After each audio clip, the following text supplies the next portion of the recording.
Panglima TNI Jenderal Agus Subianto mengatakan, prajurit TNI aktif yang menduduki jabatan sipil di kementerian atau lembaga wajib pensiun dini atau mengundurkan diri dari dinas. Hal ini sesuai dengan Undang-Undang TNI Pasal 47.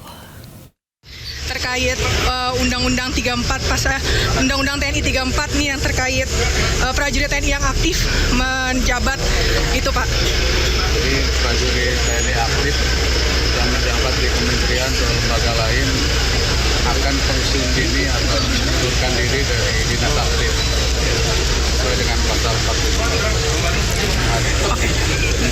Makasih ya, Pak. Pemirsa, Presiden Prabowo Subianto menerima kunjungan Sekjen Partai Komunis Vietnam To Lam di Istana Negara. Kunjungan tersebut untuk membahas perdagangan bilateral antara Indonesia dan Vietnam ke jenjang lebih tinggi.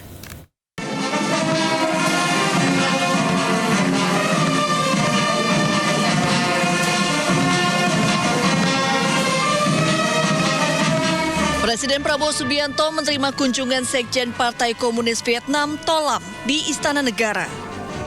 Kunjungan tersebut membahas potensi kerjasama antara negara Indonesia dan Vietnam ke jenjang yang lebih tinggi. Perdagangan bilateral Indonesia-Vietnam saat ini tembus di angka 16 miliar dolar atau sekira 262 triliun rupiah, meningkat secara signifikan hingga 20% dibandingkan tahun sebelumnya. Kedepan, target sasaran perdagangan Indonesia meliputi industri perikanan, energi transisi, hingga semikonduktor dengan target capaian 18 miliar dolar.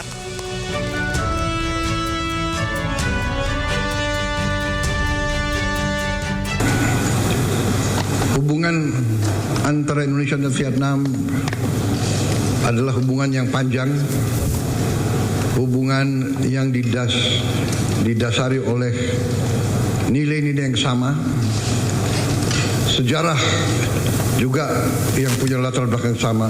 Indonesia dan Vietnam sama-sama melawan imperialisme dan penjajahan ratusan tahun. Kita juga menyambut baik investasi Vietnam di Indonesia di bidang otomotif, juga di bidang pertanian, dan dalam berbagai bidang lainnya. Kỷ niệm 80 năm Quốc khánh Việt Nam và 80 năm Quốc khánh Indonesia, 70 năm thiết lập quan hệ ngoại giao giữa Việt Nam và Indonesia. Tôi chân thành cảm ơn Chính phủ, Ngài Tổng thống và nhân dân Indonesia đã dành cho tôi và đoàn đại biểu cấp cao Việt Nam năm tiếp nồng ấm chân tình. Diharapkan kedua negara dapat menjadi mesin dalam laju pertumbuhan ASEAN yang sama-sama saling melengkapi di berbagai macam lini bidang. Tim Liputan iNews melaporkan.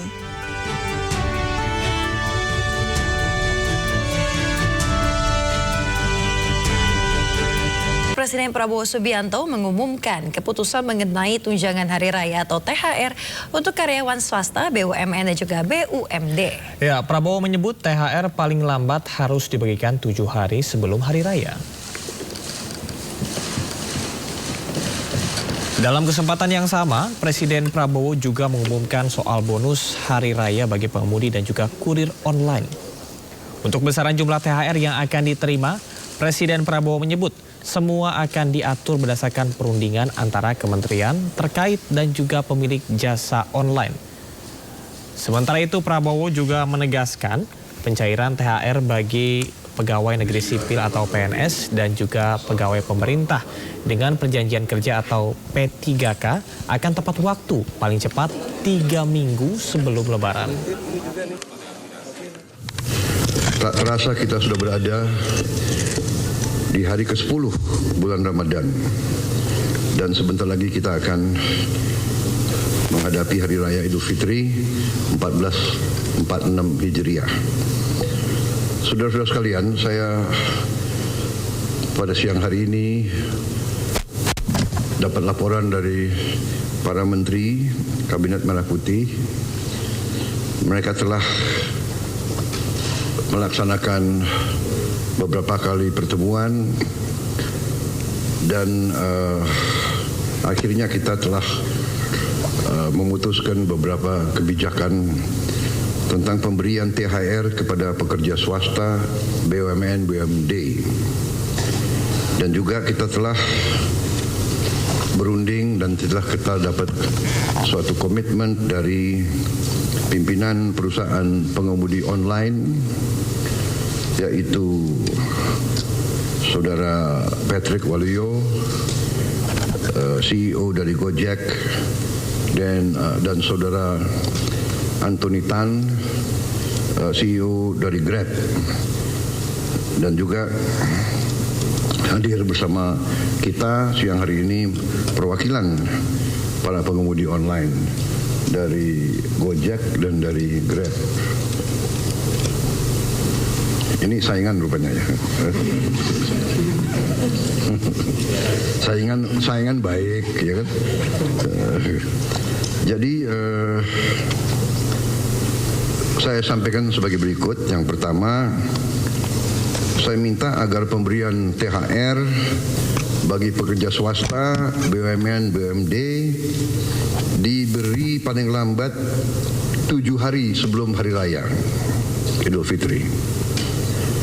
Dan besaran dan mekanismenya akan nanti disampaikan oleh Menteri Ketenagakerjaan melalui surat edaran.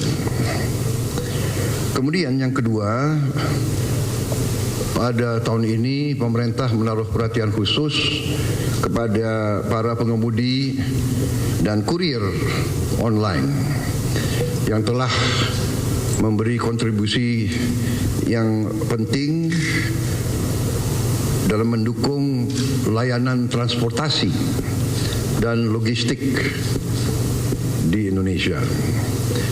Untuk itu pemerintah menghimbau kepada seluruh perusahaan layanan angkutan berbasis aplikasi untuk memberi bonus hari raya kepada pengemudi dan kurir online dalam bentuk uang tunai dengan mempertimbangkan keaktifan kerja.